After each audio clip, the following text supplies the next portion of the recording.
Assalamu alaikum wa rahmatullah. Inshallah, we are going to get started. We're just going to give a few minutes to our community and our audience, inshallah, to join. And as always, by the grace of Allah, it's a pleasure to have our guest, Sister Zahra Murtaza, with us, and Sister Flavia Almonte. And as you join, if we can request you to kind of encourage everyone and build some sort of synergy as we move along, inshallah, to tell us where you're joining from. Assalamu alaikum, peace be upon you, everyone, and thank you so much for having us, Imam Abdullah. So I'm joining from Los Angeles, California today. Wonderful, wonderful. Assalamu alaikum, everybody. This is Sister Flavia. I'm joining from Atlanta. Alhamdulillah. And if we can ask our audience also to please utilize the YouTube chat, engage with one another, engage with the speakers.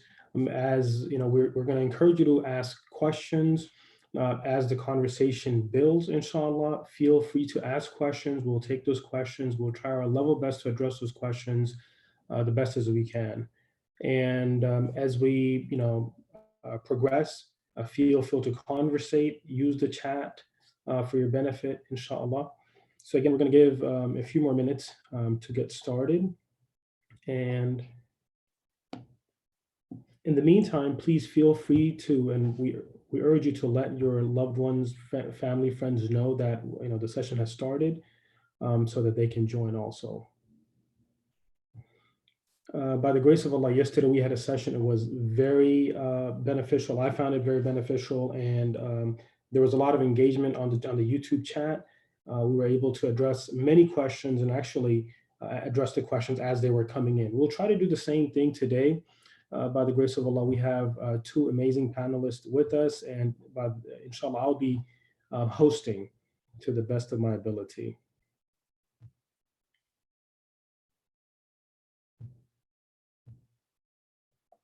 So again, as you are coming and joining us, please let us know where you're joining from.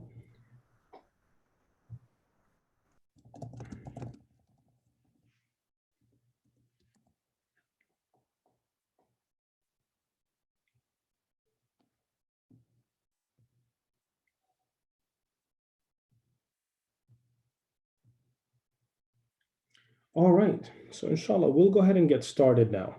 So if I can ask both of our guests, Sister Flavia Almonte and Sister Zahra Murtaza, if you can both, briefly introduce yourselves, inshallah, to our audience.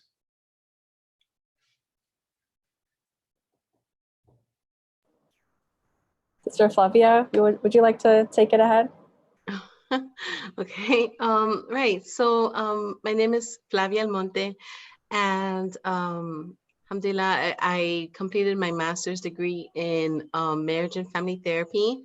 I predominantly see young adults and couples and families here in the state of Georgia, and I'm under supervision and working towards license in marriage and family therapy here in the state of Georgia. Alhamdulillah, thank you so much. And thank you for joining us today. My pleasure. It's great to see you, Sister Flavia. I'm glad our paths crossed in Georgia. So as some of you who are joining may know, I did my graduate studies in Georgia at Georgia State University. So I'm completing my PhD in clinical and community psychology at Georgia State, and currently completing my clinical internship at Children's Hospital LA. And there, my specialization is in child and family psychology, as well as trauma psychology. So it's wonderful to be here with all of you. Alhamdulillah. And again, thank you for joining us from the West Coast. Much love to the West Coast, alhamdulillah. And again, brothers and sisters, as we join, please, let's start off by making a brief dua. If I can ask Sister Zahra to start us off with a brief dua so that we can kind of orient ourselves to our Creator, to our Maker, because as we know, as we start this conversation about psychological and emotional resilience, we know at the core, it has to be our relationship with Allah, because that's where everything starts. That's where success starts, and that's where success ends, by the grace of Allah. So if I can briefly ask Sister Zahra to start us off with a brief dua. Jazakallah khair, Imam Abdullah. I was hoping you could start with a dua, but I guess I'll start with a brief one and I'll let all of you continue. So in the name of Allah, in the name of God, most beneficent, most merciful, I pray that Allah accepts our efforts today and helps all of us to encourage one another to stay strong and patient during these times. And I pray that we can continue to find coping strategies that will help us and our loved ones, as well as continue to stay resilient in these times. Ameen. Ameen, ameen. Jazakumullah khair. Again, we're going to get started right into this conversation, inshallah. We're going to be talking about psychological resilience and emotional resilience, because I think, one thing that, without any exception, all of us are going through is the sudden changes in our personal lives, professional lives, in our spiritual lives. I mean, for parents, children are home. For children, parents are home. Okay, it's vice versa. It's really there. And it wasn't something that happened over time. We didn't really get a heads up or any warning. It just happened overnight, and everything just changed. We had to adjust ourselves, and many of us are finding ourselves struggling in this adjustment. How do we adjust? I mean, we have our ups and downs. So I really want to start off, and if I can ask you, Sister Flavia, how are you adjusting so far, and how has everything been going on so far for you and your family? Thank you for asking. Actually, I think it's actually important for all of us to just continuously check in with one another and see how we're doing.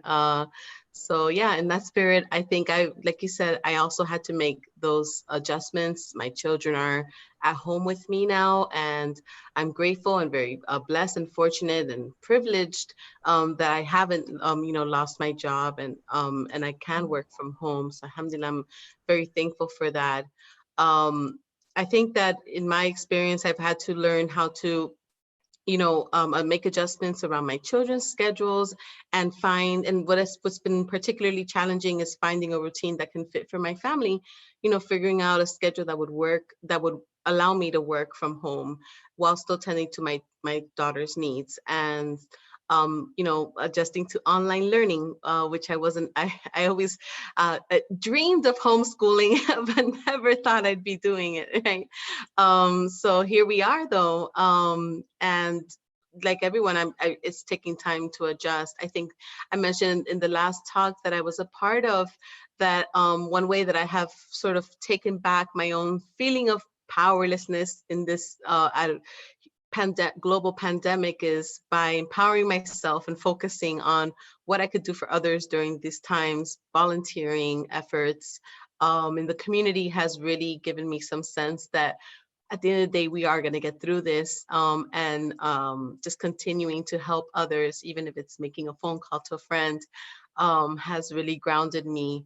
I think that I am most people that know me probably would think that I'm not an introvert, but I'm actually quite introverted. So for me, I've been able to, in some ways, in a strange way, enjoy the quiet time away from a lot of people, and find myself, able to appreciate sort of the little things more, and really taking this time, I think a much needed time from that fast pace of life that I was sort of living, to sort of really slow things down and allow myself to just sit in moments of self-reflection and prayer, and spending quality time with my children. So in some ways, this has sort of forced me to slow down, which is something that I have to work on continuously. And I think those are the sort of adjustments that I'm making right now. Yeah, alhamdulillah, and thank you so much for that. I think that's, most of us, or if not all of us, there's that individual adjustment, and then there's that family, and then there's the element of community. And I love the idea that you're sharing, the idea of also, taking this as an opportunity to give back, because that can really bring in the divine assistance of Allah into our lives, and then it becomes a coping strategy or coping mechanism of us adjusting with everything that's happening. And Sister Zara, what about you? And how are you coping with this? You and your family, and also in the West Coast. Alhamdulillah. Thank you so much for asking. What I do really like about today is that we can have a conversation together. And I think that having a discussion like this is a way to model and to show how others can continue to have discussions that are open and vulnerable. So, Alhamdulillah, praise be to God, I'm doing well. I'm healthy and safe. I think the West Coast is lucky that we have adopted early social distancing policies. So I think it's been a couple weeks now since most of us have been asked or ordered, I should say, to shelter in place, and that includes Los Angeles. As for myself, I'm actually living by myself currently because I'm here in LA completing my internship. So one thing, although I've been grateful to be safe and healthy, one of the difficulties has been being far from my family and my loved ones. So one thing that I've been adjusting to is just making time to call everybody, check in with everybody. Similarly, I'm also working from home. So I am doing telehealth, which a lot of therapists currently are doing. And it's been actually nice to continue to have a routine in my weekdays and to continue to work with people and discuss how everyone is doing and how we're coping with a lot of the stress and I would like to say uncertainty.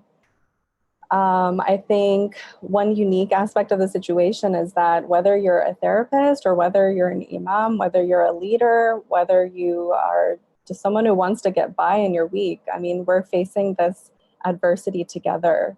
So it's been a very unique circumstance. And then I would like to add, since Sister Flavia, you mentioned you've been coping well since you're introverted. I am more on the extroverted end. And so for me, it's been tough to be inside and not be so active as I usually am. So I've been trying to make adjustments such as connecting with friends and family online, or even having, let's say, online game nights or things of that nature to still continue to attend to that aspect of community. And I'd like to think of this more as physical distancing. And when I think of social distancing, it makes me think, wow, we're social creatures. It's hard to just distance socially completely. So I think the physical distancing is we should focus on. Alhamdulillah, alhamdulillah. Thank you for sharing that. I mean, first of all, I want to say, may Allah make you successful in your internship, and also, being away from family. May Allah subhanahu wa ta'ala keep you and your family safe and sound during this difficulty. As we all go through this, I think one thing for sure is that this is a very humbling experience. I mean, in the Quran, for example, we read the incidents of the nation of Ad and Thamud and other people where Allah subhanahu wa ta'ala, took them to task in different ways. And here, arguably, Allah subhanahu wa ta'ala has really brought humanity, all of us, on our knees uh, through something that's arguably unseen. I mean, this is the qudra and the might and majesty of Allah, our Creator. So it is a very humbling experience. And also, one thing that I've noticed within myself and my family and loved ones is that we've become much more conscious of what we do. I mean, whatever it is, whether it's touching something or washing our hands, and even our young ones are very mindful. And for me, that's what a Muslim is. A Muslim is a conscious human being. We're aware of what's happening. We do things with niyyah, with intention. We are conscious human beings. We are not, robotic. We don't just take things, even be it mundane, we don't take it for granted. However, with everything coming crashing down so fast, so quickly, I think that we're all struggling to find some sort of balance in our lives right now. And I find myself sometimes beating myself up, like, hey, you're not doing right. Your wife is at home, your parents are there, and this is because now everything is together. And sometimes, especially, if you're working, at the end of the day, you realize after you step away from work, like, oh my God, my family's going through this. Like, this is a reality. Like, my community is going through this.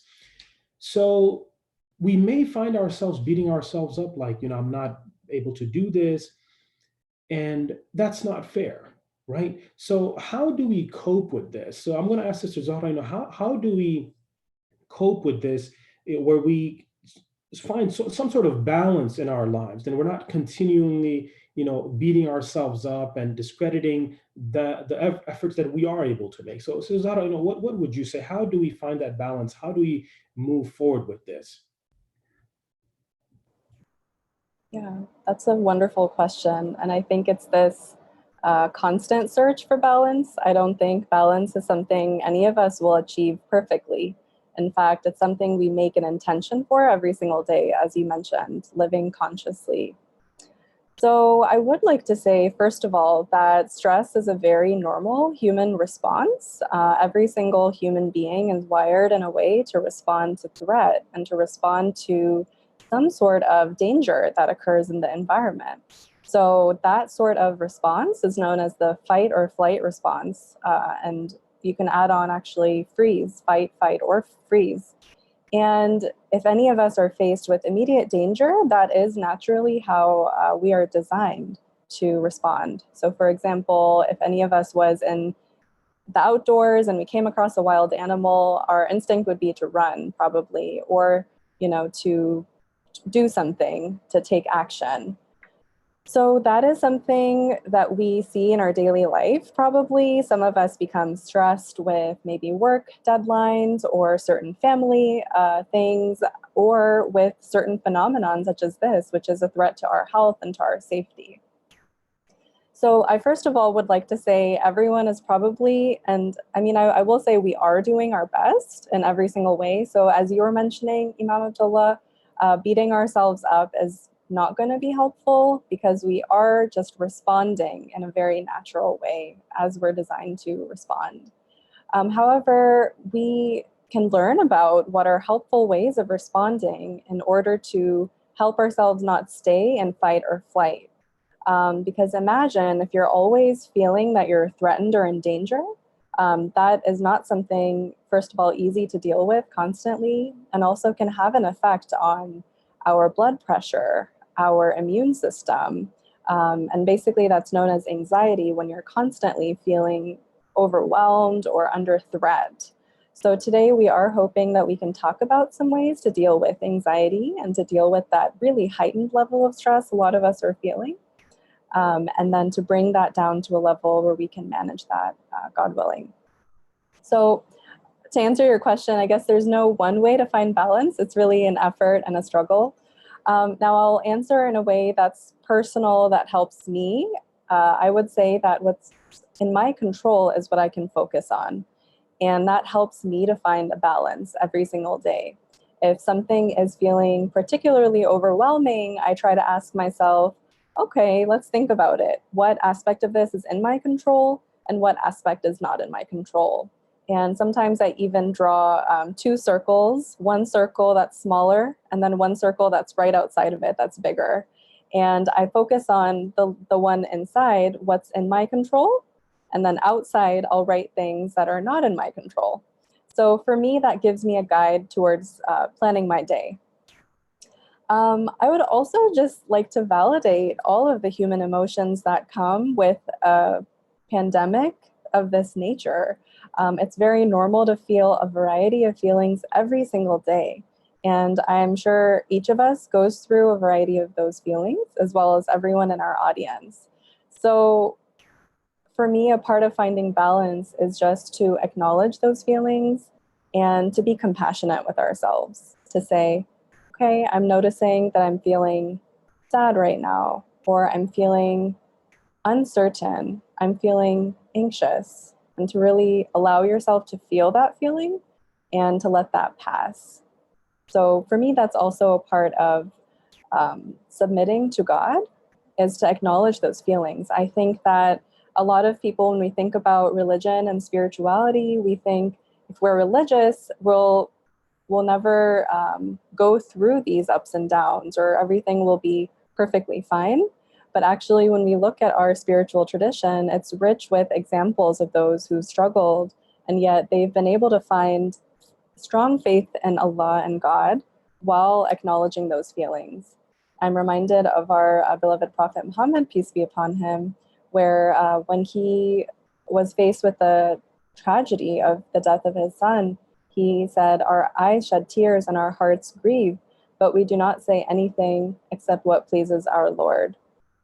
So for me, it's really a balance you find with they go together, faith in God, but also acknowledging the grief, acknowledging the uncertainty that comes with situations that are beyond our control.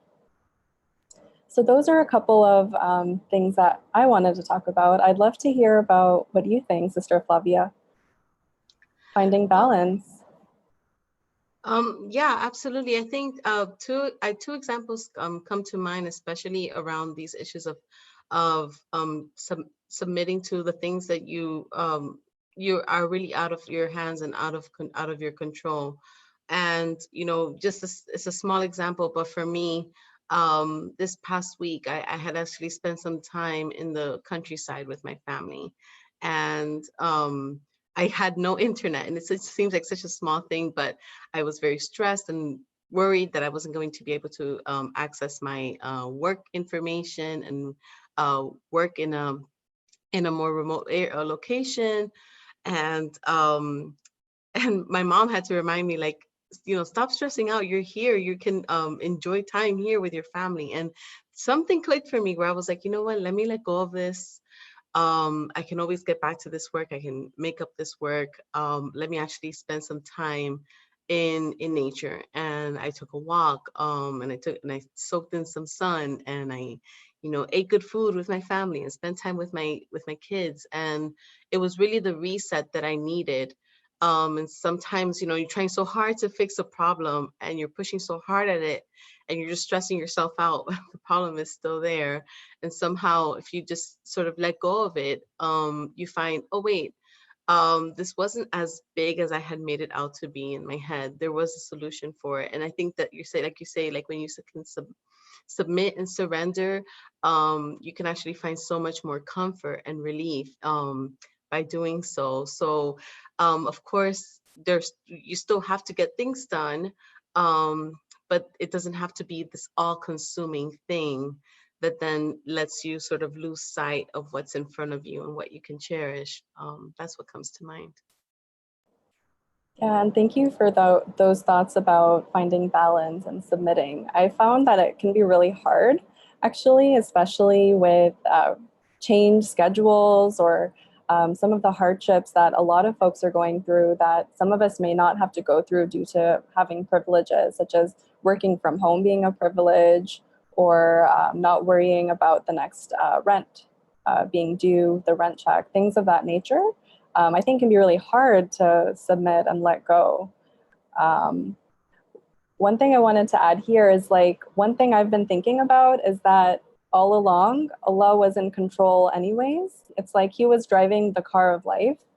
And now it's like we really have an opportunity to submit to that. So I kind of think about a metaphor of submission where I'm driving, but it's actually Allah. He's guiding me along the way. But now it's even more of a chance to let go and to really just do my best, but to know, okay, I'm not fully in control here. There are a lot more paths that will come, but I have to do my best to stay safe and healthy in here, while I will trust that the car, he'll keep guiding it on the road. Absolutely. I think that's one of those challenges that I think it's a continuous work in progress for me, which is a concept that is in Islam too. It's like having tawakkul, right? And really trusting and surrendering into God, but and also in sort of life is to the process. I mean, you will be okay. We all will get through this. And certainly I acknowledge, as you say, that we all have different excuse me, we all have different privileges in and different social status that sort of can limit what we can do. But within what we can do, every single person has that challenge of sort of trusting the process, because for everyone there has been a disruption. That is one of those equalizers, and even though it looks differently for everybody, that's something that we can all sort of continue to work on, for sure. hopefully we can get a little bit into that as we go along, as far as remembering to stay, as Imam Abdullah mentioned, sort of stay present, and be sort of conscious in the way that we're living our lives. Yeah, alhamdulillah. And thank you both for that. Some of the things that you mentioned that really resonated with me, and I'm hoping with our audience also, the idea of learning how to let go, because sometimes the most empowering experience that you may have is letting go.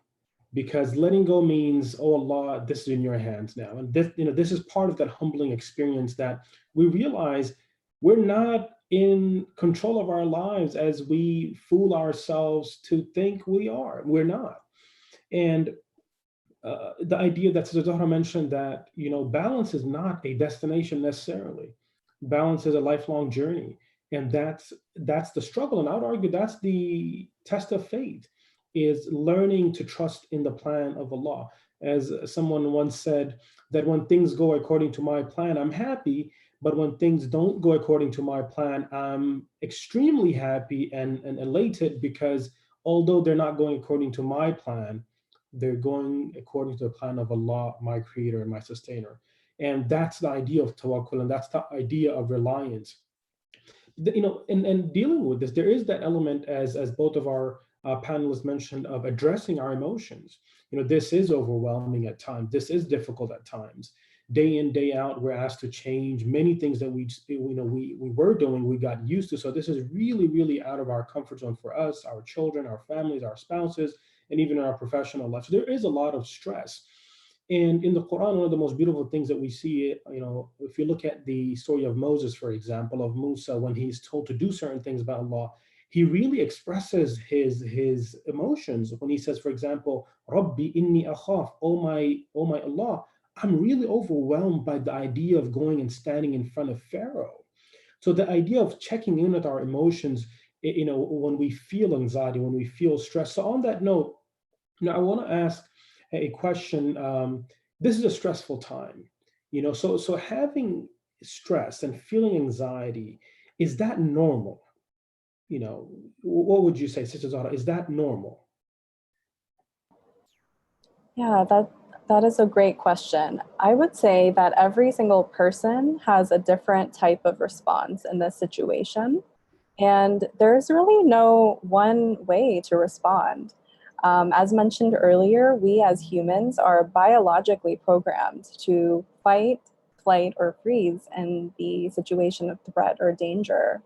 However, for some individuals right now, due to a lot of privileges or due to other circumstances, they may not be feeling a lot of stress. Whereas for other individuals who may have already had a lot of barriers, a lot of disadvantage in society, this could be an accumulation of those stressors. Those amongst us who have been struggling with anxiety, depression, history of trauma, for them, this could be additionally stressful if they don't have the proper outlets for support or mental health treatment. This could be additionally stressful. So I will say that a lot of us feel stressed. So if you're feeling stressed, you're not alone. I'll definitely say that. I can probably assume that all of us in this discussion today, we've probably felt at least some stress. And as some of us have mentioned, we've had to adjust quite a lot to the changes. I will also say that one thing that helps with normalizing our emotions or to accept our emotions is to reduce expectations of how you should feel. I think every day when we wake up, we should approach it as a new day and not, like you were saying earlier, Imam Abdullah, not beat ourselves up for how we should feel or how we should approach the day necessarily. And accept that not every day you'll feel the same. Taking it one day at a time is a really healthy way to be managing this kind of a situation. I think, as we talked about earlier, when we were just sharing with one another, checking in, how are you doing? How are you doing? And really being there to listen to one another. I really like to do that kind of emotional check-in with myself as much as I can, especially in the morning every day. So really just in the morning checking in, like, how do I feel today? Where is that coming from? what is something that I'm grateful for today. And as Muslims, we do have the tradition of praying throughout the day, which is, I think, a great way to check in with Allah. And I think we can weave in those emotional check-ins if we feel that that's appropriate, even during the time of our prayers, to really speak to God and to share our emotions with Allah, to use that as an outlet. I will actually, oh, go ahead, Sister Flavia. Yeah, I was like thinking about those questions, and I'm like, that's exactly where I was even just last night, having to check in with myself, because I had actually stepped away from the TV and the news for just over a week. So I actually hadn't, I did it for my own mental peace of mind. And then when I checked in, I found that things had sort of escalated in a week, had greatly escalated. So in a matter of 15 minutes, I had started to feel that stress response. I started to feel my heart pounding. I started to feel worried. And even a little bit afraid for my, my family that's from Miami. And I guess the difference of, or I guess the positive thing was that in sort of checking in with those feelings that I was having, and in that stress response, and knowing that that was a stress response, I was able to immediately act. And so I turned off the TV, or turned off the news, and I called my mom, and just heard her voice, which was reassuring, and just spoke to her for like 3 minutes. But it helped. And then once I got off the phone with her, I called a friend of mine who I knew was going through a lot. She's a therapist herself, but I knew that she was having a really, really hard time because she works in a psychiatric hospital, and her husband has been deployed as a National Guard member of the National Guard to Florida. So I called her and sort of checked in with her, let her know what I was going through, and checked in with how she was feeling. And just in that conversation, and then talking about other things, I found that it was really soothing and allowed me to feel, once again, that sense of safety that I needed to feel. Because I noticed that for myself, I can think of another example of that, of just sort of checking in. It's a tiny example, but since I'm working from home, I haven't been in an office where I have access to daily coffee. But now I had gotten used to just drinking like herbal teas at home. And when I visited my family this last week, I had a cup of coffee, and I couldn't sleep the whole night. And the next day I felt very nervous and jittery and irritable. And I realized, like, oh man, this really had an effect on me. I guess because my body got used to not having it anymore. But I mentioned both of those examples because one is a physiological response, and the other is more of an emotional and mental response. But in both of those examples, I think doing that mental check-in and saying, wait, this is not my normal, this is not the status quo for me, let me retrace my steps, let me see what caused it, and then acting on it differently, and just sort of being present allowed me to sort of shift my mood in both of those circumstances. So I think stress is very normal. Like I said, I mean, I'm a therapist, you think you know this, but I went through it myself in a matter of a week. I had experienced 2 moments of stress. But I think that as far as resilience goes, the more that we sort of are able to identify those things and work on them and act differently on them, then the more resilient we become, the more equipped and skilled that we become to sort of managing those feelings of stress. Yeah, alhamdulillah. I love the idea of, being present, because I think one of the most common things, as Sister Zara mentioned, was that the worry about the past or the worry about the future, and really focusing on the variables that we don't have control over, and arguably variables that Allah doesn't expect you to have control over. That's Allah's realm. So it's the idea of that circle, again, the inner circle and the outer circle. Turn to Allah. I mean, it's important for us to reconnect with Allah, to strengthen our relationships with Allah. And may Allah enable all of us by His grace and mercy. when we talk about checking in with ourselves, the idea of reducing expectations, because the idea of that, I have to do this, I have to, we're all learning, we're all adjusting day by day, and we're getting better at it by the grace of Allah. And this is the idea of co-victory, this initiative that you see in front of you, the idea that we have experts and professionals, people with much experience that we can benefit from. And this is what co-victory 20 initiative is, that we are an ummah, we are going to get through this. Why? Because we have our faith, we have one another, we have our iman, we are a resilient ummah. We have everything that it takes by his grace and mercy. So again, before we continue, please use the YouTube chat and let us know, how do you feel right now? Are you grateful? Are you worried? Are you uncertain? How do you feel right now? I'm hoping that we're feeling good. I'm hoping we're feeling positive by the grace of Allah, because the conversation is really great and it's really letting us reconnect with ourselves and check in with ourselves, which is very important. And one thing that from my side, that I would share is that Allah doesn't expect you to be perfect. That has never been an expectation from God. That has never been, never will be an expectation from Allah. What Allah expects us to do is try to be better, not best, because best can be fatalistic at times. So the idea that we're becoming better day by day by His grace, and that Allah does not necessarily look at the end result. Allah looks at what the effort that you put in. So let's check in with ourselves every single day. Let's reduce and lessen our expectations. So when we think about, Sister Flavia, when we think about, self-care, checking in with ourselves, and that's the idea of self-care, what are some practical ways that you would suggest for, for all of us? What are some practical ways for us to care about ourselves? Yeah, first of all, I just love the name Co-Victory. The more I think about it, the more I love it, because it's not only a pun on the COVID, but it's really like Co-Victory, where we're in this together, we can do this together, and together we'll be victorious. I absolutely love the name, so bravo.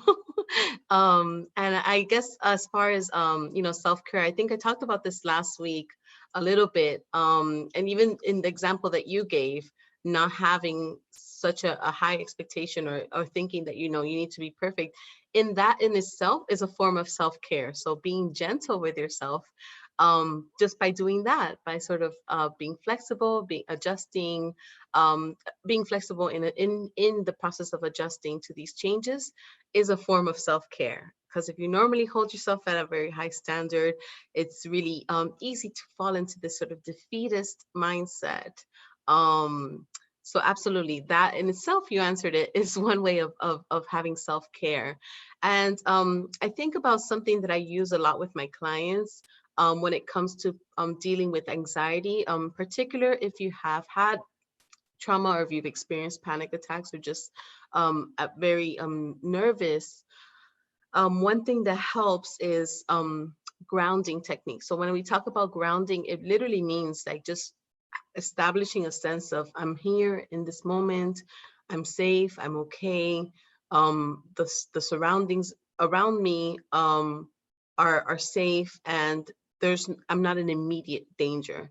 Because when our amygdala is on, that's that response, that the flight or fight response, it really causes our body to stress out, right? And it can lead to things like sweating and crying without wanting to, or having a panic attack. So one thing that you can do is actually activate, so I'm gonna get really wonky here, but it's called the parasympathetic nervous system. And it's the part of the nervous system that controls digestion, and just things that happen when you are at ease. And so with breathing, and you can practice this even now as we talk, getting into a stance of sort of a relaxed stance, even if you want to place your feet on the ground, and you can do this as I sort of talk through it, but having your feet planted on the ground, and sort of your body at ease and in a relaxed state, you will inhale. You will make your inhale a little bit short, like your exhale longer than your inhale. And when you breathe, and you can do this by placing your hand on your belly, you will notice that when you try to take in your breath through your nose and exhale through your mouth, when you inhale, you allow all the air to fill up your the diaphragm area, just underneath your chest cavity. And you'll notice that you're doing it right if your shoulders don't rise when you're inhaling, right? Because when you're having a panic attack or breathing heavily, you notice that you breathe short and your shoulders go up, right? So one way of doing this, oh, thank you, excellent. This is a great video that's up right now. I think Sister Sahra might be bringing this up. You'll notice that as this little triangle moves in and out, you'll try to match your breath, your inhale to the shape opening and your exhale to the shape closing, right? So when you're breathing in, you're doing this through your nose and then exhaling through your mouth. And this is called diaphragmatic breathing. So you'll practice this breathing, and actually what you can do as a form of grounding is taking your deep breaths. And while you're there, just notice 4 things that you can hear, right? And then notice 4 things that you can see. And then 4 things that you can feel, right, with your body. Maybe it's your feet on the floor, or your seat on your thighs, or the way your clothes lies on your body, or the way your breath falls in and out. And when you do this, I mean, when you do this with that intention of just sort of centering yourself and grounding yourself, you actually find that that everything sort of just comes down to this level where you can process, hey, actually, I am okay. There are things around me that I can't control, but in this moment, I have enough clarity to deal with what's in front of me. Another relaxation technique that you can use through practicing this diaphragmatic breathing is progressive relaxation. And what that is as you're taking in your breaths, every time you exhale, and you try to make your exhale longer and longer every time with each breath, you imagine your body from head to toe, piece by piece, starting with your head, down to your face, to your neck, to your shoulders, to your arms and fingers and legs and knees and feet and toes. You imagine with each breath, slowly and slowly, you sink further and deeper into relaxation. And this can be a good technique to use to really just ground your senses in a way where you feel like I am safe. If you find that you're having a trouble sleeping at night, that gradual process of relaxing your whole body into sleep can be a good way of falling into a deep slumber. And this is just something that I practice myself actually, but also use with clients that tend to suffer from anxiety. So that could be one thing. I don't know, Sister Zahra, if you have other ideas of things that come to mind. Yeah, thank you for sharing those. I think those were really excellent, and I loved practicing that deep breathing myself. I also want to add that you can do breathing anywhere at any time. So that's one thing I love about that. You can do that while taking a walk. You can do that while at home, just in your pajamas, drinking your tea, whatever you want. You can do this at any time. And I also like to put my hand on my belly to see that my belly is rising when I'm inhaling.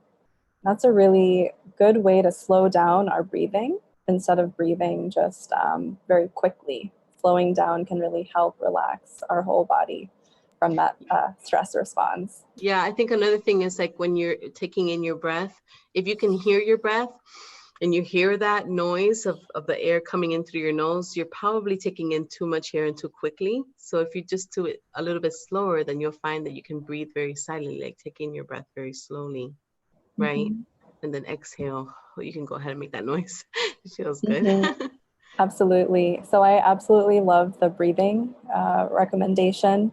I would also say, since we are speaking of sleep, I will say that monitoring our daily routine and healthy activities that we try to do to stay physically healthy is really important during this quarantine situation. So making sure we're on target for eating our recommended meals of the day, taking any medication that we're supposed to be taking, getting in some healthy movement throughout our day. It can be really difficult for a lot of us to just stay indoors, but there are some great videos online for exercise, or if you do go outside, taking all the proper precautions. A lot of states have now recommended wearing masks outside. Doing whatever you need to do to still stay active is really important. And a lot of doctors that I know too are recommending going outside for a brief walk can really change your mood. One thing I'll share really quick here, I love these questions during the quarantine. They're questions that can enhance our resilience, daily quarantine questions. So let me quickly share my screen again. Let me know if you see these questions. Are you seeing these questions? Yes. Okay. So this is available online, and I've been seeing this going around in social media, but if we can do this brief check-in daily with ourselves, it can be so helpful. And I try my best when I can to at least do a couple of these daily. So number one, what am I grateful for today? Number two, who am I checking in on or connecting with today? And that's especially important if you're living by yourself or living away from loved ones, especially internationally. Number three, what expectations of normal am I letting go of today? Going back to just reducing those expectations and accepting where we are that day. Number four, how am I getting outside today? So again, this can be really different for each of us. Some of us may not feel comfortable going outside when we hear about what's going on and how the virus is spreading, but that can even be on if you have a balcony, or if you are even going out to take out the trash or something like that, really just looking around yourself at the beautiful flowers that are blossoming, or looking at the sky, feeling the sunshine on yourself. Number five, how am I moving my body today? Knowing that the mind, the body, and the spirit are connected. And number six, what beauty am I either creating, cultivating, or inviting in today? So I have been seeing, for example, a lot of creativity going around, especially on social media, such as the Dalgona coffee. I see a lot of us have become our own coffee baristas at home, making this really beautiful coffee and sharing that with our loved ones or sending pictures. So I really like that form of resilience. I'm seeing people getting into baking or people getting into painting or different creative outlets. I think all of these are excellent, and it's different for each person how they would like to express that creativity and to find any small joy in their day. So I would like to say if we can even find this list and practice even a couple of them daily, it would be really helpful. Just to add on like a personal touch, I will agree with not reading the news every day. I wish I could add that to the list, or at least setting some sort of limit for myself. So I notice if I check the news in the morning, right when I wake up, I don't feel so good. In fact, it stresses me out. I'm thinking about it even at the back of my mind. But if I check in on the news even later in the day, after I've established a nice morning routine and done my self-care, started with some gratitude, started with my prayers, eaten a nice breakfast, then I'll feel more ready to access that information. Whereas for some of us, we may not want to read much of it at all. So that's really up to you, knowing where you're at, and that's okay too. Yeah, thank you. Jazakumullah. Really appreciate both of you, both of your insight and the idea of being gentle with ourselves. Sister Flavia, that you started off with, learning how to be gentle with ourselves. And one of the most interesting things that I am recalling as you both are speaking is the idea of techniques, because there are verses in the Quran that we see where Allah says, "Oh Prophet, we know that your heart, or your chest rather, or your bosom is constricted," and the idea of anxiety and emotional buildup, that we know your chest is constricted and you feel that heaviness on you.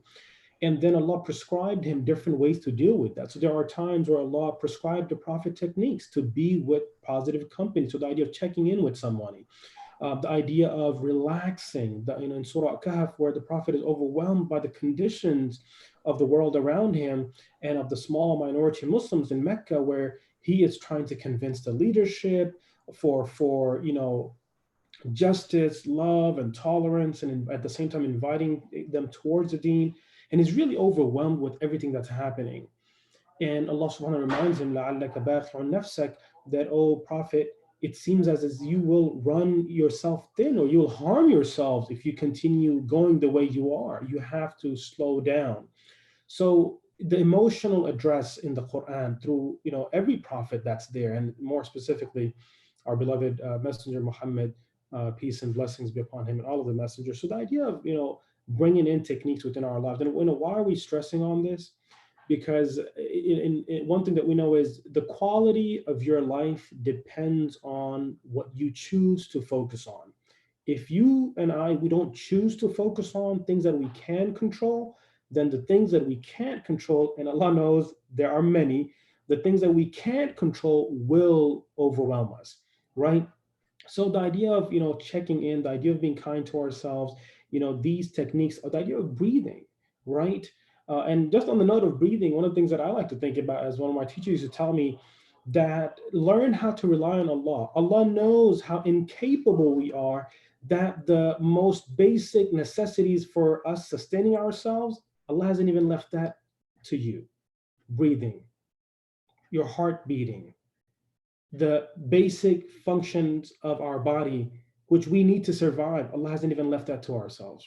So this idea, the audacity that we have at times that, I need to control this and that, just be in control of ourselves, being present, be loving and kind towards ourselves. And the Quran really gives a lot of techniques to the Prophet ﷺ, the Prophet, peace and blessings be upon him, in dealing with himself and the world around him.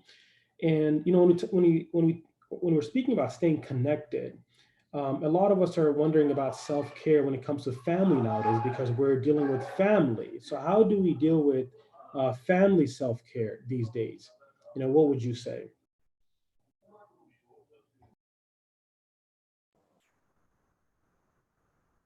So should we speak kind of generally about it, or would you like us to talk about any specific aspect of that?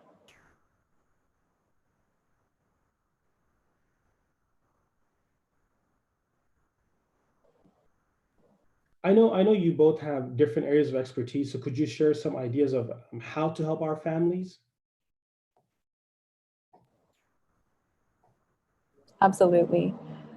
So in terms of helping our family or our community, really to think about ourselves as a part of that. And if we don't take care of ourselves, we won't be able to properly take care of our family or our community. Or if we are medical providers, therapists, or anyone who works with others, we won't be able to help others unless we take care of ourselves. So I would definitely say to start with that self-care every single day is one of the best ways to help our family and our community. In terms of how additionally to help our family and community, kind of recognizing the role that those people play in your life. So for example, is that a person who you turn to for support, such as, is that your parent? So if a child or a teenager is listening to this, kind of thinking, what do you need from the people who are taking care of you? What are things that you can ask them for to help you out during this time? Or if they're your teacher, if they're your therapist, if they're your doctor, kind of what do you need from those people in your life? If you are, on the other hand, a caregiver, thinking about the particular and unique needs of those people in your life. For example, is this an elderly person in your life who you need to really take care of in the sense of limiting your own social, or I should say physical connection or contact with other people right now, so that you're not bringing in the virus to your home? Or is there a way, for example, that you can keep in touch with those people you're not physically close to in terms of family that kind of resonate or work for them? So for example, I've got relatives and loved ones all over the world. And I think one of the questions that was asked was, do you have advice regarding dealing with fear for family members in international COVID hotspots? So, I mean, I think that's a really big question, because every single family member you may have may be dealing with the crisis in a different way. You may have a different relationship with that person. But one of the best things that we can all do is making a schedule for how much we can talk to that person. Is it going to be via phone? Is it going to be via video chat? Kind of figuring out the right schedule to talk with them is going to be really important. And specifically, I'll go ahead and talk about how to talk to kids and how to work with kids when dealing with the coronavirus. A lot of the work that I've been doing this year during internship has been focusing on young children as well as preteens. So I've been working a lot with them, and a lot of times, you know, kids who already have a high level of stress or adversity who are then faced with this kind of challenge may struggle with this kind of change. And also, on the flip side, some children may be less phased by it because they have so many other resilience factors in their life. So kind of as a parent or as an adult, how can you help those younger people in your life during this time? I'll go ahead and share a little bit about that.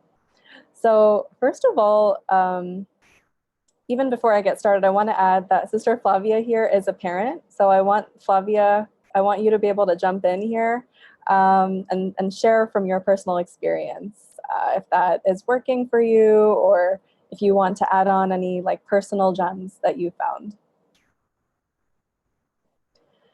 So firstly, every single child is so unique and different. And I think for a lot of parents, I've been hearing that being home with kids these days, especially if they're young or if they're really active, being around them the whole day, it can be difficult, especially if they're feeling stir crazy, as they say, or they want to do different things and you have different things you need to get done. That can be really challenging. So make sure that you're getting the support you need as a parent and caregiver to be able to provide what they need. Second of all, as I mentioned, every child is different. So for example, your child may be a visual learner. So maybe showing them different pictures about feelings or about coronavirus through social story books could be really helpful. Whereas other kids, they may have a developmental disability. And so the way that you talk to them is going to be different depending on what their disability is. So it's not going to be the same. So take all of this with a grain of salt for what works for you and your family. And then the second thing I'll add here is that I would recommend to assess for the child's understanding first before you share everything you know about coronavirus. Really go ahead and ask the child, oh, have you heard of this before? What do you know about it? Has your teacher told you this in school when school was still in session, or if they have online school? So really try to see what the child knows already before you start adding on your information, because it can really help you then to know what you need to share with them, or if they have a misconception or a negative thought about what's going on, you'll know kind of how to tailor the information you share. And ideally, if your child is already working with a therapist or let's say a teacher, it can be nice to incorporate other people in your support system as you're sharing this information.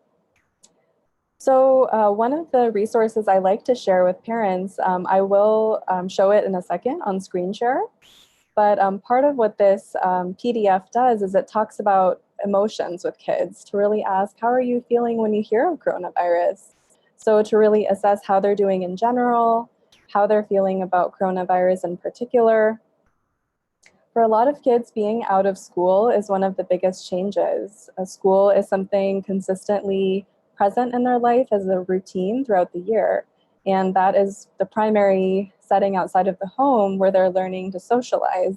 They're learning to express themselves. They're learning. So it's a really big change for kids. So how are they feeling being out of school? How does it feel to not see their friends regularly? So when you hear about how they're feeling, just simply listening to them and saying to them, like, I hear you and I appreciate you sharing with me, can really help kids to feel safe. In addition to listening, I would say normalizing is really important. So sharing that a lot of kids right now might feel that same way, or it's okay to feel that way. That can be really helpful for kids to know that it's not just them, their feeling isn't a stigma, or it's not something to be ashamed of in any way, but rather it's okay. And going off of that, I think one important point to make is that parents and caretakers can be amazing role models for children and how to express emotions and how to cope with emotions. So there's a healthy balance here, which is needed. So modeling that openness can be something as simple as, mom feels stressed right now too, or mom feels nervous sometimes too. So to say that you feel that way, but then how you cope with that. So when mom feels this way, mom likes to take deep breaths. So to show the child what you do to cope with that is really important and healthy. So to not stay in the place of fear with the child, but to show them that there is something you can do that helps you to cope. So we want to be careful in that because we don't want to overwhelm the child with our big feelings, but rather we want to show them that the child is safe and that the adult is doing their best to take care of them. So for that, you need your own support system. If you have a therapist, that's wonderful. And if not, there are so many therapists offering teletherapy these days through telehealth. So quickly, in terms of talking to kids, I'll share that PDF real quick, and it's available online for free. I'll share this real quick with you. If you Google it, it's widely available. So this is on a website called mindheart.co, and this is available in multiple languages. So it really shows to kids that this is a virus called the coronavirus, and the virus likes to travel. Have you heard about me? And then it has different pictures of emotions. How do you feel when you hear my name? It's not telling the child that they should feel a certain way or not, but rather it's saying, it's open. How are you feeling? And then I can understand you feel that way. It can allow the child to draw and be interactive. And it continues to share the different pieces of the virus. So for example, what are the different symptoms? Difficulty breathing, fever, and cough. And almost everyone gets better. However, we do also want to be careful that we're not portraying the virus in just one way, because a child might know or hear of people who get sick or who may end up passing away. So to keep it open that there are a lot of ways to stay safe and healthy. And also focusing on children don't usually get impacted in the same way. Usually children are able to stay safe. Their immune system is stronger. It's like your body's army or your body's defense to stay safe. So emphasizing that adults will keep you safe is important, and that there are ways to stay safe, such as washing your hands, using hand sanitizer, things of that nature. So I really like the book because it promotes conversation through visuals with kids. And then just to add on, there are a couple more things, but I wanted to bounce back to Sister Flavia actually and ask, have you found that talking to your kids has been a way for them to open up a little bit more? How has that been like during this time? Yeah, I guess absolutely. I've also shared social stories with my kids about not being in school and how that makes them feel, and provided some answers. For instance, my daughter, my eldest, who's very social despite being in first grade, she's like, "Oh, I'm fine with homeschooling, but I miss my friends." So in my case, I'm very blessed. Their teachers have been supportive of having like video sessions with the whole class and staying engaged in that way. But I've also reached out to the parents of my kids' friends to make sure that they can still have access to them and talk on the phone if they want to.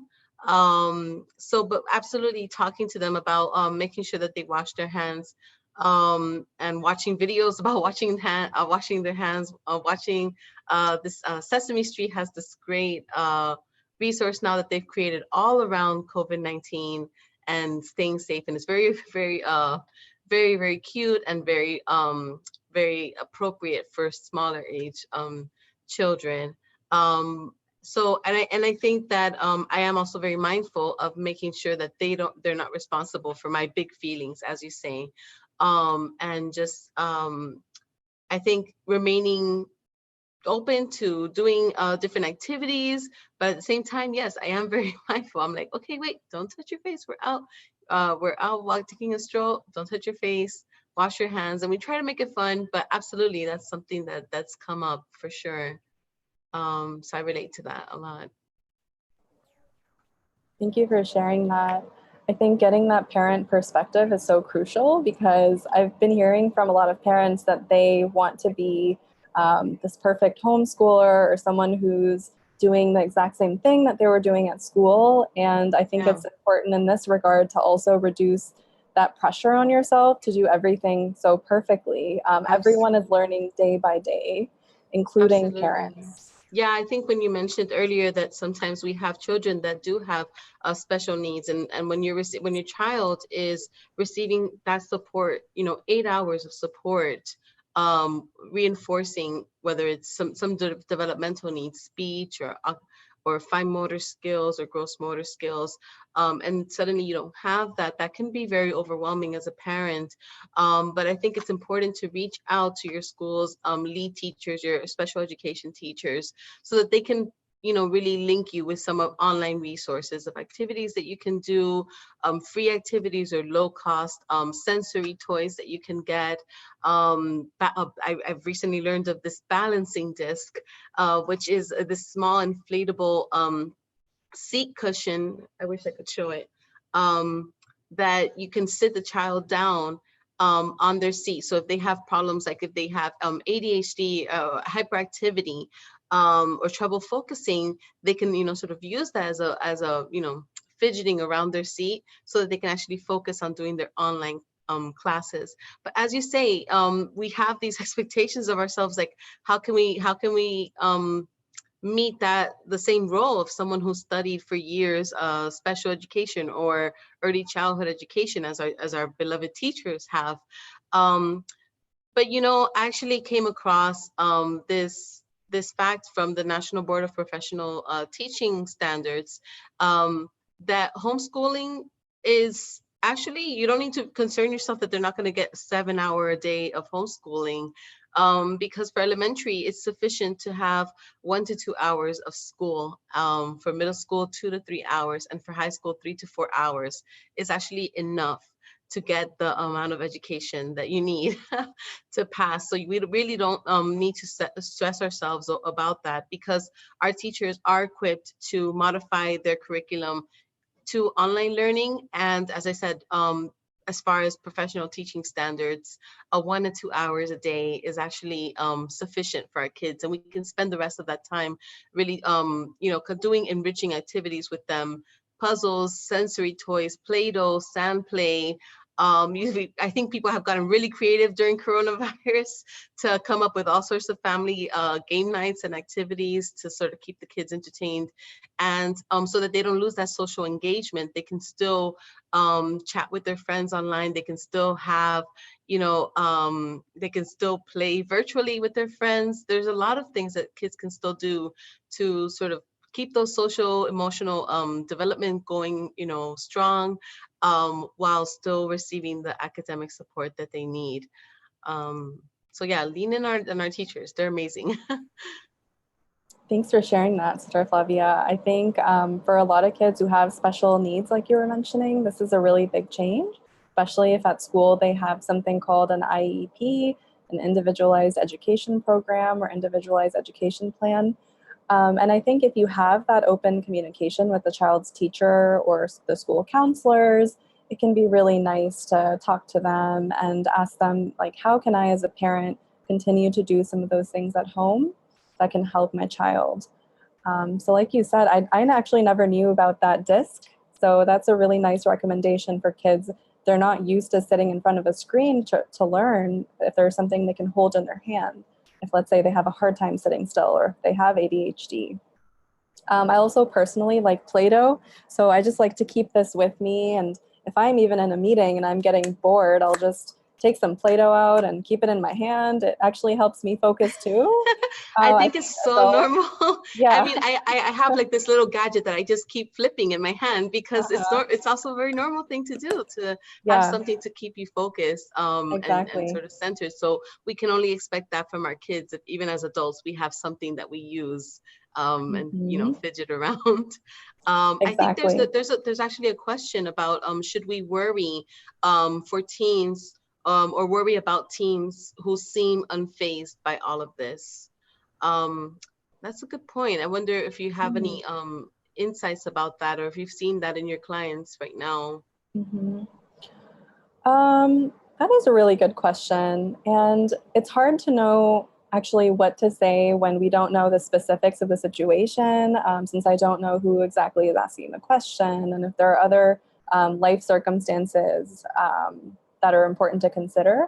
I will say that this is an opportunity for families to practice open communication, that maybe they weren't talking so much about things going on in the world or about feelings or change. So as a parent, you might have noticed that your teenager might have said when you're asking, how are you? Like, oh, I'm fine. Everything's fine. What are you going to do today? Maybe, well, the usual. So this is a time actually to sit together more as a family and to say, okay, well, you said you're feeling fine. What kind of fine is it? As a therapist, I often ask my clients who say, oh, I'm good. Oh, what kind of good is it? Can you explain that a little bit more? Or if you were to Yeah, draw that, if you were to describe that, how would you describe that? And I mean, I even like to have, if you've seen Inside Out, I like to have a list of the different main emotions covered from the movie. And so it has joy, sadness, anger, surprise, fear, disgust. But there's so many shades of emotions even within that. So you can even print one of these out at home or an emotion wheel at home where you can check in with one another as a family. All right, so you said you're yeah, good. What are some words that are related to good? Is it happy? Is it a calm? What kind of good are we feeling today? So I think that's one thing I would say to the parent of the teen asking about teens who seem unfazed by all of this. I would also say they may not be focusing on the same stressors that you might be focusing on as a parent. So, for example, if you are worried, very rightfully so, about the financial situation, if your job right now has uh, reduced your working hours, or if you've lost your job, obviously that's going to be a huge stressor for you. Whereas for your teenager, maybe they like being at home and not going to school. So maybe they're not unfazed right now by the big changes, but maybe they're sad that they're missing their high school graduation in a few hmm months, right? So it yeah. could be a much different perspective from their point of view. Yeah, I was thinking about that. Like, it really does depend on the teen, because in some cases, some teens might be relieved, as you said, that they don't have to face some of those social pressures from school. But also, because we're normally not surrounded by our children, like during 12 waking hours or 16 waking Mhm. hours, there may be some things that we're suddenly now noticing that we didn't notice before, and then that makes us feel alarms, like, wait, why are they so quiet? They're not talking. But it's just something that we're also adjusting to too as well, because we're used to spending 2, maybe 3, 4 hours a day with them max, and now suddenly there's a lot more time to notice those little things about our kids. I also have something that I use with my kids that's actually really cute. And Oh, it has all this for little babies. I mean, you see, like, so it's like cute. it has the kids and it has the different emotions, and I have it on the fridge, and they have a magnet, and then they can sort of identify. Uh, so it's a child appropriate way of identifying where they are in the day, sort of an emotional check-in. I This like how you made that a family interactive activity. That's an excellent example of modeling emotions and talking about it together as a family. Yeah, I think that for teens too, maybe you're not going to get it out of them and you sit them down directly in front of you on the couch, like, son, let's talk about this. Are you feeling okay? How's the coronavirus treating you? You're not going to get much out of someone like that. But when you are engaging in play, and play can happen as adults too, through an activity, cooking together, cleaning together, playing a board game or something like that, you may get more conversation out of a kid that way. I think that's something that we find, that children are more engaged when, like even teenage boys would be more engaged when they're doing something with you, and active, like working while, instead of just sitting still, which is kind of hard to do when you're sort of learning those social skills of engaging in like a long conversation. But I think it'll be, maybe that's one way of trying to talk to your kids more and sort of breaking the ice, is doing it through an activity as well. So sort of sneaking that in there. Yeah, I love that you mentioned activities, and I think that relates well with knowing how our children or our loved ones express their emotions. Everyone is so different. Some people are not really big talkers about their feelings, and especially I think in some of our cultures that we come from, we're not really programmed as much to talk about our feelings. And so really, to reduce the pressure that like someone has to talk about all of their feelings, but rather finding a way for them that's comfortable. So it might be writing it down. For some kids, it might be drawing, and you might notice like the way that they're drawing that day is really different, or playing, and even noticing your child or teenager, they're less interested, they're more interested, and looking at other behaviors to check on how they're doing. Are they sleeping at their normal time? A lot of kids and even adults are probably sleeping at a little bit of a different time, but maintaining a schedule and routine is really important for kids. And noticing, are they doing anything that's out of the ordinary for them, as a way to keep a check on them? Like, are they eating, sleeping at a different level, or, you know, kind of expressing their emotions through different behaviors in a way that, as a parent, I think you would know what is like normal for them versus not. And then on this question, even adults might seem unfazed by all of this. And I wanted to bring up, there are different even stages of grief that we learn about in psychology and when thinking about loss, and thinking of this as a collective trauma or collective grief happening right now is a way to understand that we all may approach this through different emotions at different times. So someone may start out at the phase of denial, denying that there's this huge change, this huge crisis happening. There's anger, there's bargaining, there's depression, and there's also acceptance. There's also a stage recently added on by a really renowned grief expert as finding meaning. So that's sometimes known as the sixth phase of grief. And also, there's no one phase that someone is always in. They can fluctuate between the different phases. And even as adults, we may do that. So I think the reason I added that in is that even as a parent, if you're noticing that in your child, a lot of adults are going through that too. Like, they may not show you that they're really stressed because maybe they're in denial, or maybe they're in the bargaining phase, or maybe they found some meaning around all of this. So really to accept all of that, but to just continue to have open conversations is important. Alhamdulillah. And I think as we started off by saying that the idea of engaging, checking in with ourselves or our family, especially our children, it's a daily task. So, it's not the idea that I can't engage, or I didn't check in with myself today, that I'm not going to do it tomorrow, or I didn't really get a chance to sit down with my children today, or I did engage, but I didn't really get any feedback. Well, let's try tomorrow. Because the idea is, again, it's not a destination. The idea is, coming back and trying over and over again. And giving them space at the same time where they're comfortable. And sometimes as parents, we're going to have to make that initiative of involving them in conversations, sitting down, having an environment where they feel welcome to share their ideas and thoughts. So may Allah again enable all of us. Again, I really want to thank our audience, all the brothers and sisters and families that have joined us. Thank you so much. If you have other questions, please feel free to post your questions. We're going to try to be respectful to everybody's time. We're going to try to wrap it up soon. But since we're talking about children, the other angle too is, for couples. I mean, a lot of us are feeling there's a lot of stress, stressors there that are within our lives right now. So, how can couples stay strong in this time of difficulty and crisis? Sure. Yeah, I think that right now, couples are really finding themselves in completely new situations. As I mentioned before, normally or before this pandemic, maybe some couples who are both working outside of the home may spend maximum 2 or 4 hours a day with each other. And now suddenly they're spending 12 and 16 waking hours daily. And couples that used to be able to find time to unwind from work and family by going on dates with one another or going on outings with family and friends are now having to spend a lot of time in a very like close confinement.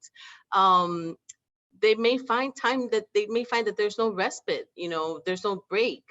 They may start to notice things about their partner, for better or for worse, that they hadn't noticed before because they are spending that much more time with one another.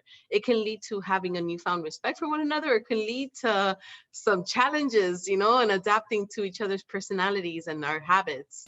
One sobering fact that I recently learned is that as China moves away from this pandemic and starts to sort of level out, they actually found that their divorce rates went up, and that's actually something for us to sort of keep in mind. Um, how do we protect our marriages during this time, and how we can be supportive to our spouses during this time? So in one sort of very practical advice would be divide up the chores. Divvy up your chores, because during this pandemic, maybe you had your family was able to hire outside help, and now they are not doing so for financial constraints or because it's not safe for your family. Or if you were previously a stay-at-home mom, but now not only do you have, and your kids were out at school, but now you're actually in charge of the kids, and you have to manage having your spouse at home as well. That can be especially taxing, right? Because you're attending to so many people's needs at the same time. I think women especially fall to this, where they can sort of carry that mental load of balancing all aspects of managing the home.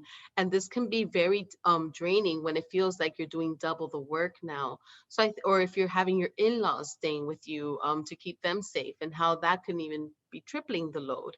So I think that sitting down and discussing how you can arrange the chores, whether it's by day or by chore, finding that balance between the work demands and the home demands can really help to sort of keep the tensions low in a marriage, or lower, because tensions have already been risen by the fact that we have this outside force that's happening with the coronavirus. And other practical things is like it's in terms of lowering our own expectations and being adaptable and adjusting to these changes, could be thinking about how smartly about how we prepare our meals, prepping larger amounts so that it's easier for us to have like snacks and not and quick meals available throughout the day, and really relying on each other to do that. And also on another route, you can learning how to give each other space during this time, I think, is going to be so important, right? So whether it's taking shifts in doing the homework with your children to not tax one parent with that assignment, or checking in on one another, that emotional check-in that we spent a lot of time talking about, doing that with one another can be very helpful. Just lets you know, like, hey, I'm not in this alone. I have my partner here. We got this. We're doing this together. Can also help with that. And if you're doing those check-ins for yourself and you're doing those check-ins for somebody else, it'll be a lot easier to identify when you need a break, right? So when you need 15, 30, an hour alone, and really being respectful of that alone time that you have, being respectful of a time that maybe they want to, when your wife wants to spend some time talking with a friend on the phone, or your husband wants to set up a group chat like for a halakha with his but with his, friends. Having that time alone from one another is important, I think, as well. Um, but at the same time, this is a time where in some ways there's a silver lining. You can really get to know each other during this time. You can read books together, watch movies together, get dressed up even though you're inside the house, so that you're not sort of falling into this mundane routine, but rather keeping staying interested in one another, right? So getting dressed up for one another and eating a meal together in the home, cooking together, exercising together. This can really be a time where you can sort of just grow closer in that bond, in that sacred bond. And I think that this brings up my last point about how we can build intimacy with one another during this time, right? And the way that we do that is through moments of being vulnerable, right? Being vulnerable with one another. And the way that we build vulnerability is by learning to trust one another, right? And you earn that trust by engaging in conversations with one another with a genuine sense of curiosity, of empathy, of compassion and openness. We do this by approaching difficult conversations with love and with mercy for one another. And, we can demonstrate this through a very practical way through a skill called active listening, right? So I think I'll invite Sister Zahra to join me and just do a quick role play here of an example of what not to do, right? An example of how you can feel completely invalidated by your spouse and completely shut down and be on the defensive and allow for tensions to rise. So I'll just start and say, I really think that you are not helping me out around here. I have had such a hard day and you're just sitting around in the chair and you're not doing anything. I mean, don't you even care about this family? Well, I really can't believe you said that because I've been working really hard every day, going outside, working. It's been really tough with working even more hours these days at my job. So, Oh, yeah. so you think that you're the only one that has problems here. How about me? I am the one that's taking care of the kids, cleaning, cooking, and you're sitting around, you think that you're doing, at least you get out and you actually have people that you can talk to. Okay, guys, we're gonna stop here and just say this might sound very familiar to some people, but it's a conversation that happens where you can get defensive, where you're not listening to one another, right? It just becomes a match of who can get their point across quicker, right? So let's just sort of demonstrate the opposite, right? That's not accusatory, right? So I'll just say,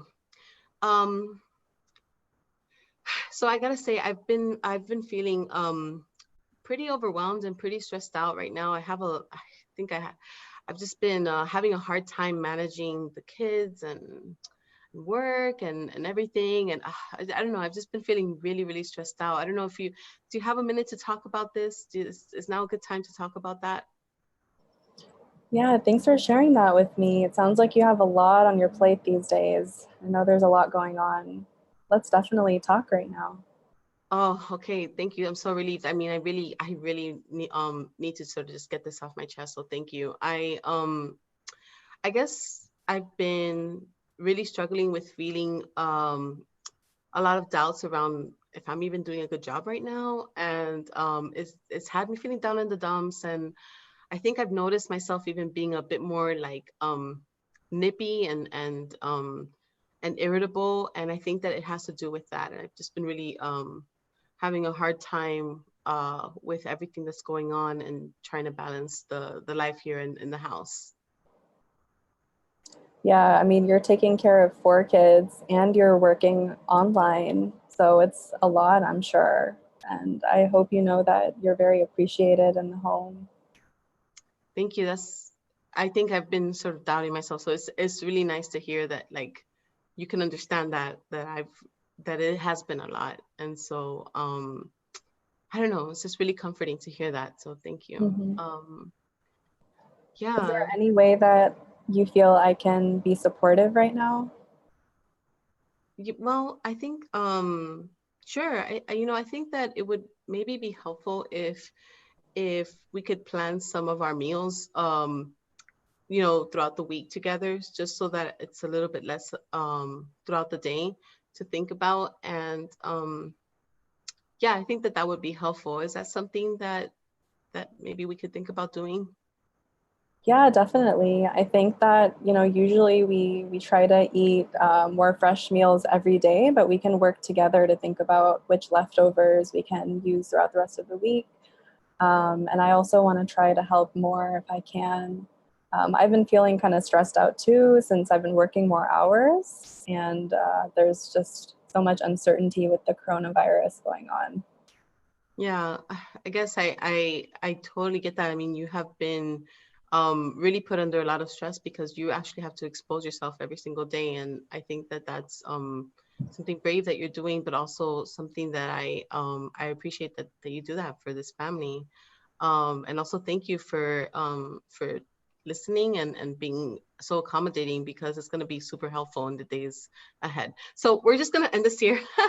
And just to show that in those examples, in the second example, a lot more went into sort of really listening to the other person with a curiosity, summarizing what they said, validating the person's feelings, and asking for clarification or asking for confirmation, and really then being able then to give your own sort of take on things. And I think that practicing that skill of active listening, and using those I statements where it's not this accusatory language, it's a skill that will actually help you both lead to less conflict, especially having children around. It's something that we should try to avoid. But it will also lead to a greater understanding between you and your spouse. And when you have that foundation, you can really be each other's sort of safety net. That your home can be a place of refuge, right? Not a place of discomfort and chaos. You can be that garment for one another. You can feel protected and supported by your spouse, right? Because you want for them what you want for yourself, and vice versa. You feel like they have your back. They can be that support and that rock for you as you go through this pandemic together. And also, more importantly, like, I mean, you are a team, and you can be a unified front with your children. And when you get to that place and you build that skill between one another, you actually can, your children will learn this skill from observing you.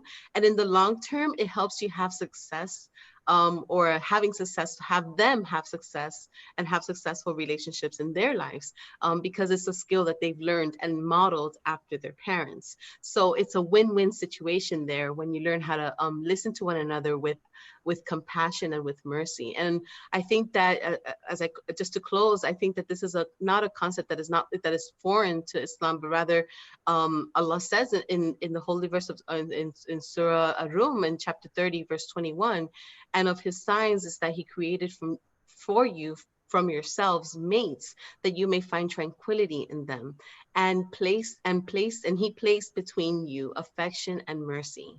Indeed, in that are the signs for people who give thought. So I'll leave you with that thought that you are mercy and love for one another, and that you are this place of tranquility and comfort for one another.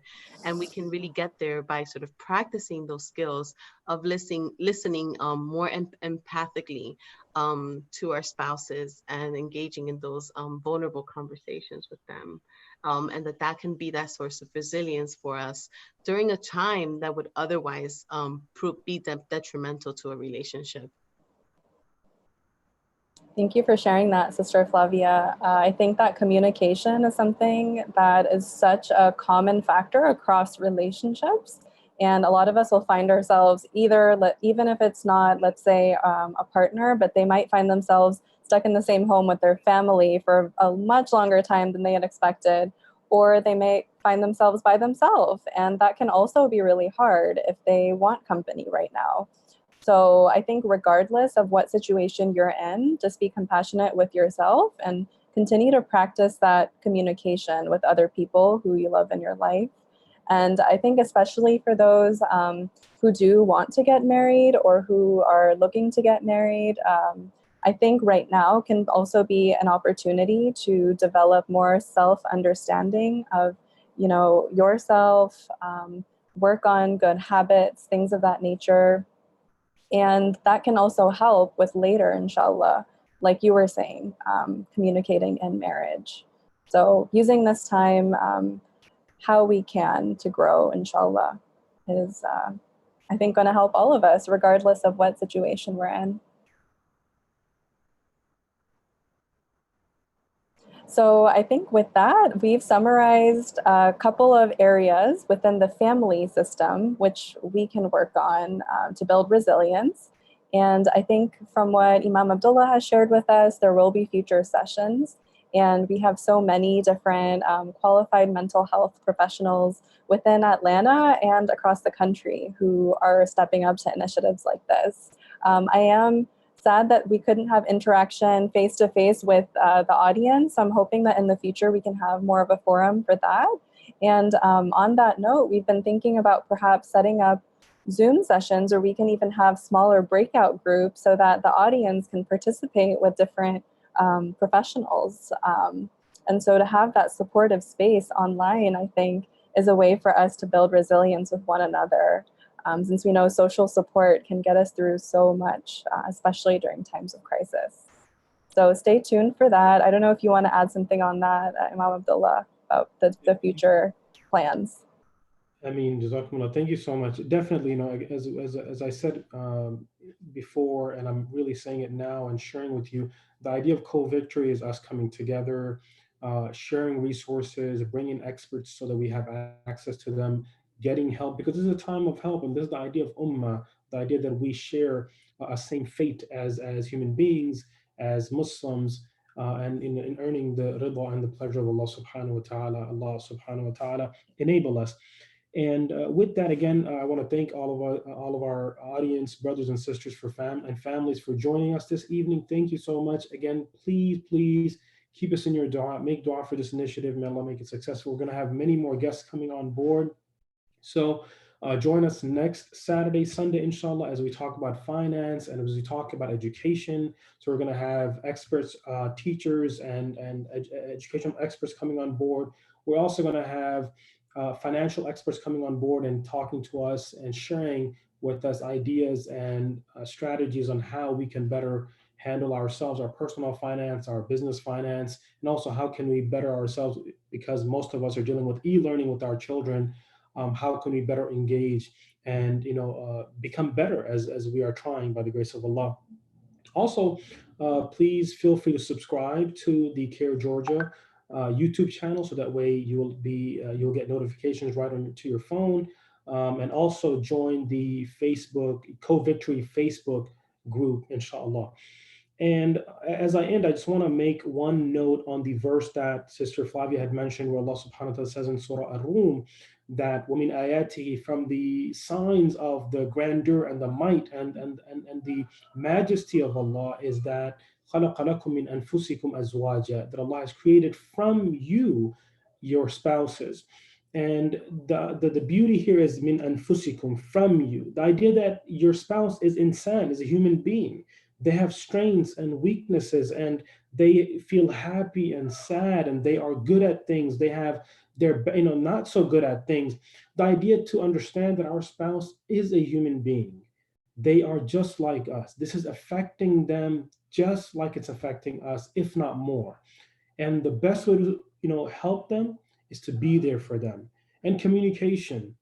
And again, communication doesn't necessarily mean speaking. Communication is listening, then understanding, and then speaking. Typically, may Allah forgive me, I may jump to the last and want to speak. And that's exactly what we should not do. The Prophet Muhammad, peace and blessings be upon him, when he spoke to someone, he faced them fully.